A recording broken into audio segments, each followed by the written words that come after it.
Wonderful. Vijayan അറിയാമോ ഇന്ന് നാം നേടിയ രത്നത്തിന് എന്ത് വില വരുമെന്ന്? 50 ലക്ഷത്തിൽ പരം രൂപ. അറിയാം. അത് മാത്രവുമല്ല, ഇതിവിടെ എത്തിക്കാൻ നിങ്ങൾ കാണിച്ച തന്ത്രവും എനിക്ക്. തന്ത്രം? അതെ, നൂല് കെട്ടി മലയെ വലിക്കാൻ ശ്രമിക്കായിരുന്നില്ലേ നിങ്ങൾ?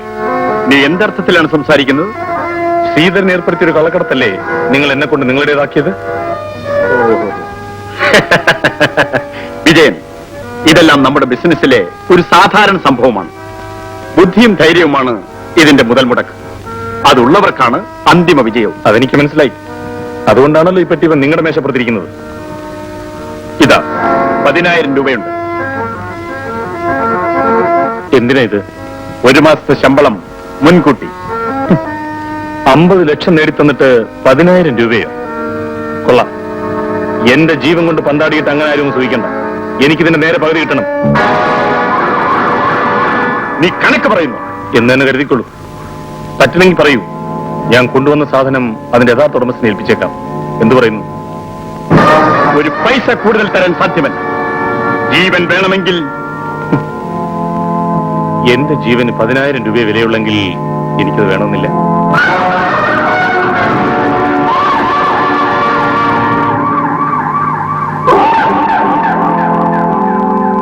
ഇപ്പോൾ എങ്ങനെ ഇരിക്കുന്നു?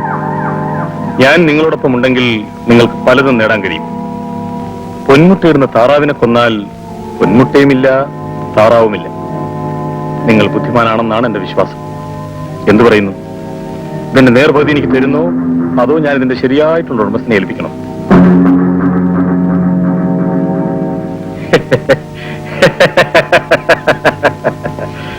വിജയൻ, ഞാൻ നിന്നെ പരീക്ഷിക്കുകയായിരുന്നു.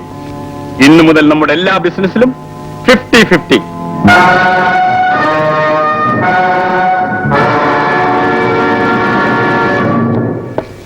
എന്തിന് നീയൊക്കെ ആണുങ്ങളാണെന്ന് പറഞ്ഞ് നടക്കുന്നു?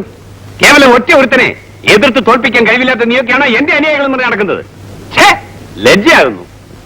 എന്നെ തോൽപ്പിക്കാൻ വളരെ കാലമായി വിക്രമൻ ശ്രമിച്ചുകൊണ്ടിരിക്കുകയാണെന്ന് എനിക്കറിയാം. പക്ഷേ അതിനുള്ള ധൈര്യമില്ലായിരുന്നു മാത്രം. ഇപ്പോൾ ഈ ധൈര്യമുണ്ടായതിന്റെ പിന്നിൽ മറ്റൊരു ശക്തിയുടെ പിൻബലമുണ്ട് സർ. ഏത് ശക്തി? വിജയൻ എന്നൊരു ചെറുപ്പം. വിജയൻ? ഭാവം. കളിച്ച് ശ്രീധരനോടാണെന്ന് അവൻ അറിഞ്ഞിരിക്കയില്ല.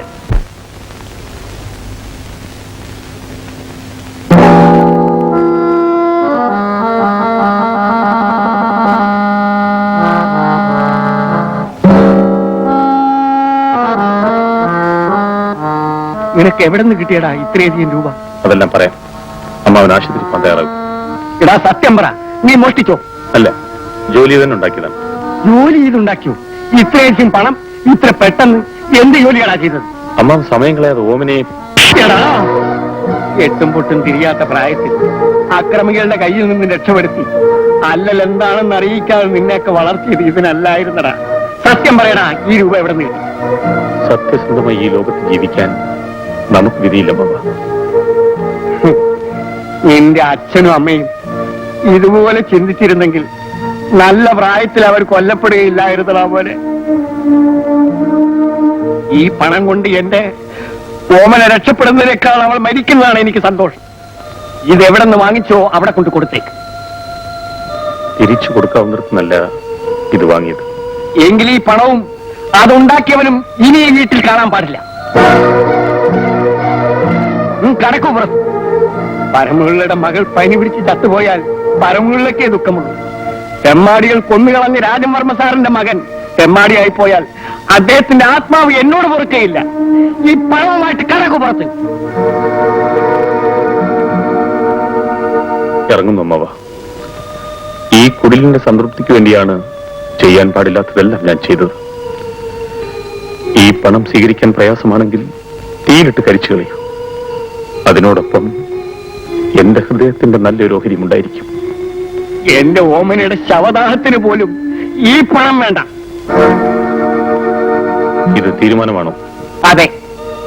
പശ്ചാത്തപിക്കാൻ ഇടവരരുത്. ഒരിക്കലുമില്ല.